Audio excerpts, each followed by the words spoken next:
The land is green and beautiful, with a serene landscape, matched with bundles of untapped mineral and natural resources. It was on the first day of October 1960. A loud scream emanates in the hospital. It was a woman in labor room. Meanwhile, her husband, under the constant supervision of a foreigner, would not be spared a day off. He works for the foreigner all day in pains. On this fateful day, he received a call from the hospital. "Sir, I just received an urgent call. My wife is in the labor room. I need to be there. Please spare me this moment. Let me be with my wife," he pleaded. "My wife needs it. Please, can you spare me this moment?" "My friend, it is not yet the closing hour, so go back to work." "Sir, all my life I have worked for you, but my family is more important to me than this job.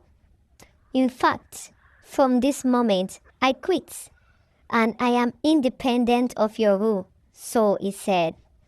Leaving his stool behind, he left angrily. The hospital was thrown into celebration for a newborn baby, and heaven rejoiced with downpour of heavy rains.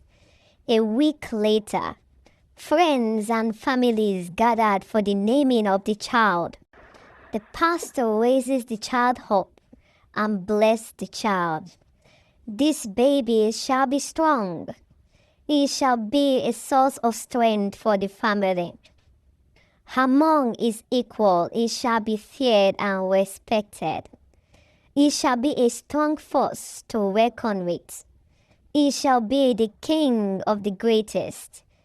He shall be the giant of the continent. And above all, his offspring shall be large and dominate the world. And so shall it be. Therefore, by the power of God, I hereby name this boy Nigeria."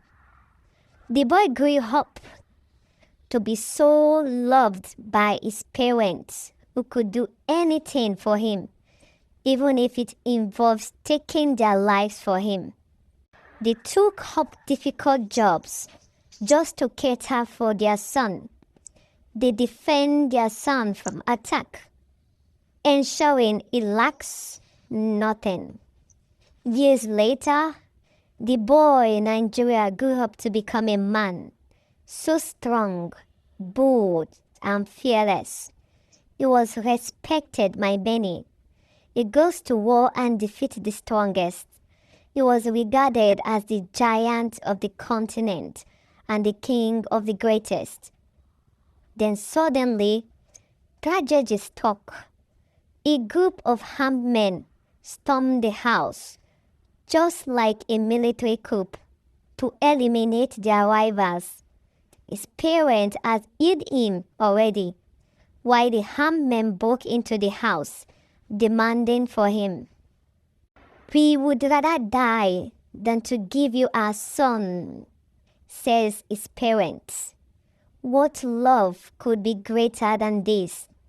The armed men shot at the parent, dead, and searched for him all to no avail, and left disappointed. He came back and met his parents' lifeless body on the floor. They had died for his sake. He cried and wept bitterly as the tears of a morning sun drops down his eyes. "My first love, the sun shines at noon, the moon glamours at night, and the stars dazzles its beauty. But none could be compared to the beauty of your heart. My first love, you did not stumble in the dilemma, but triumph in uncertainties, and your love glitters all over me." He sang and wept in pain. He calls them his first love. Years later, he has been adopted by a new parent who are not as loving as his first love. They are so apathetic to his feeling. All the wealth they acquire, both legal and illegal, are all for their selfish interests. They are so selfish and corrupt, feeding on ill-gotten wealth, bribing their way through, clamping on the happiness of others just for their personal pleasure. But despite this, they are never penalized because they are the law. Suddenly, he has lost his driving force. He was no longer feared by many or even recognized in the world. He couldn't defend himself anymore, and his parents could not defend him. He looked so dejected.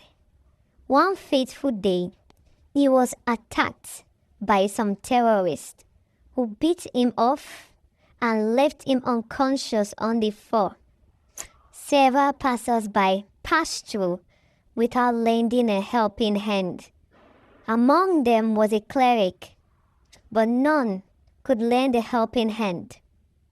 He finds himself in coma, battling with his life in the hospital, and needs intervention until his new parent agrees to become his first love. The tears of a mourning son will persist.